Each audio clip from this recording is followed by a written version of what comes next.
First up, an apology. You will have noticed that things have been a little bit slow, a bit slack over the last 2 months. There is a reason for this, not a particularly dark one, but a relevant one. I applied for a promotion at work. Part of that involved having to put some extra work in for an interview process and panel, which I was successful at. And then that necessitated a period of handing over from the team I was on onto the team I was going on to, which was made more difficult by other factors and has now seen me go on to a shift pattern where I work nights, which I haven't had to do for a long time. And I'm trying to adapt to, and also have to try and fit some more time in for writing. So it's been a slightly chaotic time for me in terms of work the last couple of months. That seems to have leveled out now, so I'm hopeful production will stabilise a little bit. I'm going to try and get back into the swing of things. I'm grateful for the patience that you guys have shown by coming back and for the messages of support that I've had through. One of the other factors in why Impetus has taken so long to get out is the fact that it's a full-length episode. I haven't done one for a while.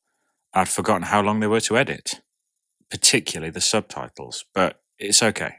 I'm getting back into it now.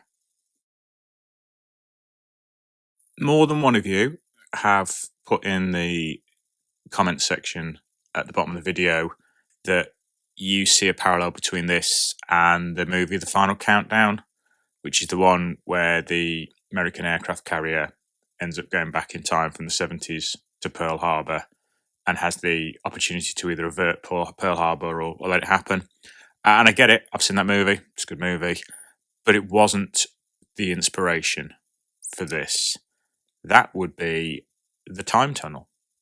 For those of you who haven't watched or sought out the time tunnel, it was a 1960s show where two American scientists have gone through the titular time tunnel and become lost in time during an experiment.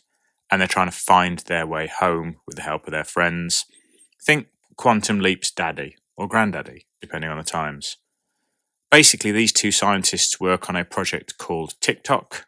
I mean, how prescient is that? And having gone down the time tunnel, they then find themselves trapped. And they move forwards through time to certain key historical events. I think they might end up at Pearl Harbor, actually.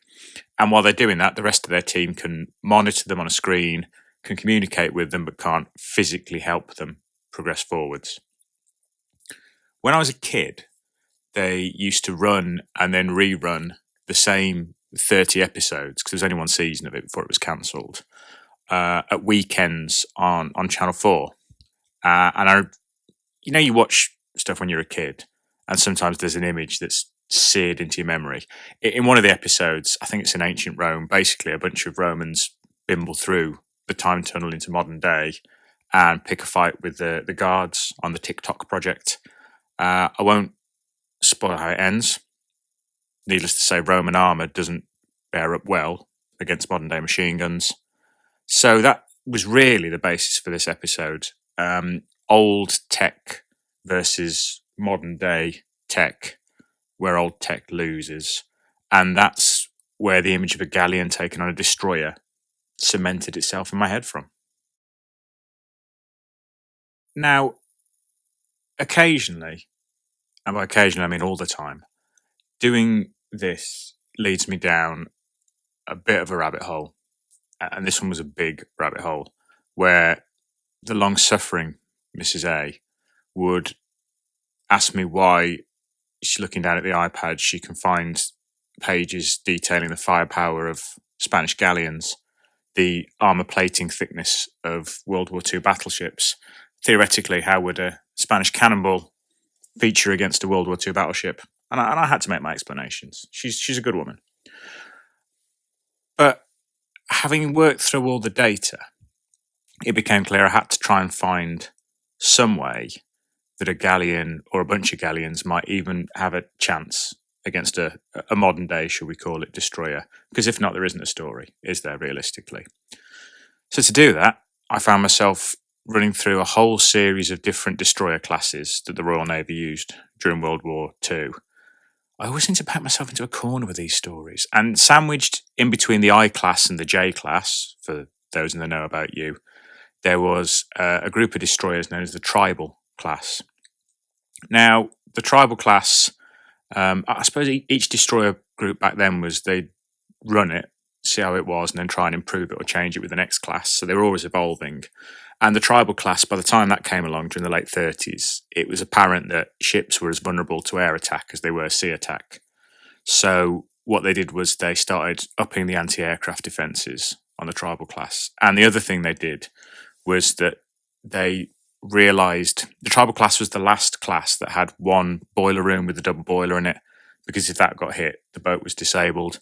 So in later models, they would have 2 engine rooms with a boiler in each. So with the Tribal, if you hit the engine room, that's it, it can't move. And it also had slightly weaker armour than the later models as well. The only other way to handicap it sufficiently, even with those features, against a Spanish galleon, was to connive it so that the bridge crew, most of the command team, are outside and exposed when the galleon broadside comes in, and have some damage to the bridge as well, and just make it so that your destroyer was rendered down to an immobile gun platform, really. And that was the only hope of even having a competition here, realistically, because a World War II destroyer should be able to take out the entire bloody Spanish Armada if it tried.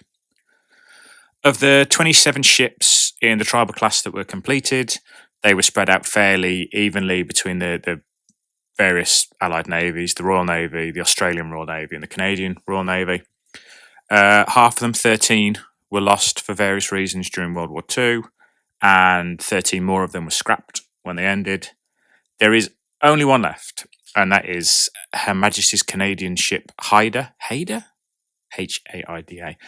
which is a museum ship, and that is based in Hamilton Harbour in Ontario. If you are in the neighbourhood and you want to go along and have a look.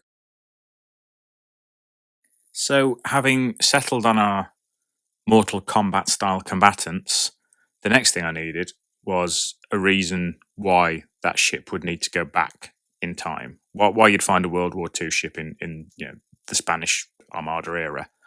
So I started trying to do some research on Royal Naval historical figures, looking for one whose fate could literally change the history of Britain, which is how we arrived at the door of Sir John Hawkins. So Hawkins was a cousin of Sir Francis Drake. Obviously, Drake is far better known and a lot more reckless, but Hawkins had just as colourful a career when he was younger, and in some ways he was a lot more influential on the creation of the Royal Navy than Drake. There's arguments that Drake could have lost the Spanish Armada altogether because he went buffooning off on his own to try and take a ship for profit. But Hawkins was president of the Armada. He was a vice admiral. Wider than that, he was a treasurer of the Navy, and he was chief in designing the faster and the better armed ships that managed to beat the Spanish in the long run. So you take him out, you take out the Royal Navy, by extension you could take out Great Britain as a whole. He's quite an important guy. And the historical event in this story that brings him into the North Atlantic and our time tunnel is a genuine event that happened, but it is somewhat edited like all the ones I use for the channel. In 1567, Hawkins persuaded Queen Elizabeth to let him set off on a third global voyage exploring the world. And in a sadly disgusting part of British history, most of the money that Hawkins made was from slavery. He was travelling around enslaving people and selling them on other ports.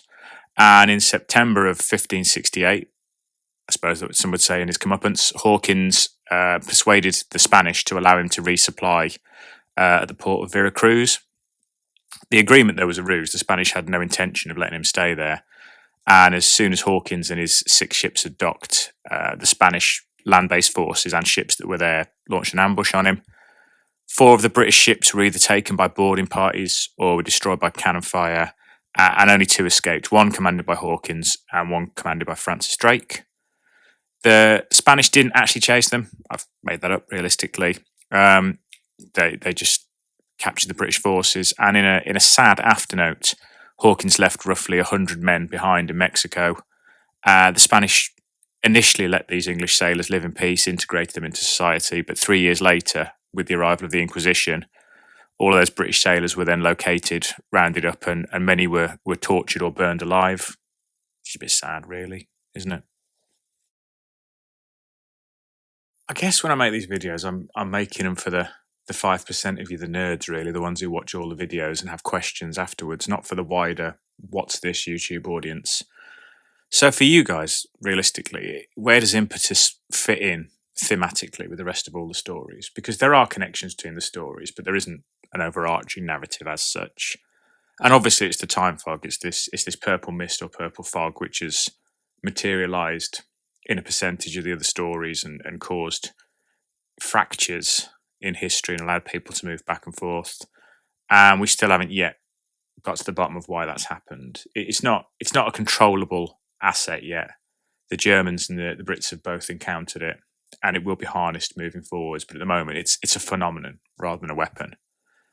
There is also the small issue of our friend and rapidly promoted Peter Tipton, who now finds himself back in the past, and the items that he's deliberately chosen not to dispose of, has concealed in his pocket, and obviously has plans for.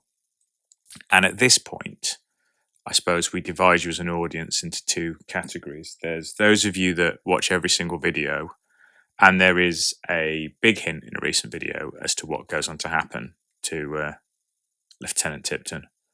And if you haven't, then you won't have seen that.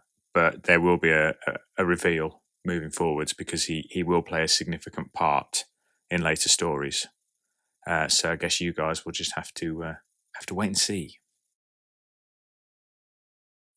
Lastly, you'll see that there's a bit more of a degree of animation in this episode. Some of that, I would say the smaller percentage of it, is that I've got a little bit more skilled over the last 4 years. Yes, it has been 4 years in knitting stuff together using iMovie and giving the illusion of animation. I mean, I know animation is just still images put together to give the illusion of movement, but there you go. A much larger part of that is our amazing artist, Sean, Mr. Sad Astronaut. He has been upskilling himself with various programs. So all of the footage you can see with the storm effects going in the background has been created by him. I love his work. I love everything he's contributed towards the channel over the years. I don't think thematically it would be what it'd be without the things that he's created, the different styles he's used. We're going to see if we can maintain that or upskill that more moving forwards. So a big shout out to Sean moving forwards. That's it. You can tell that's it because I've started rambling now because I've gone off script. Again, as always, I'm grateful for everybody who watches the videos. I'm grateful for everyone who sends in ideas. I am persevering at this. Got more stories planned. We're going to see where it goes.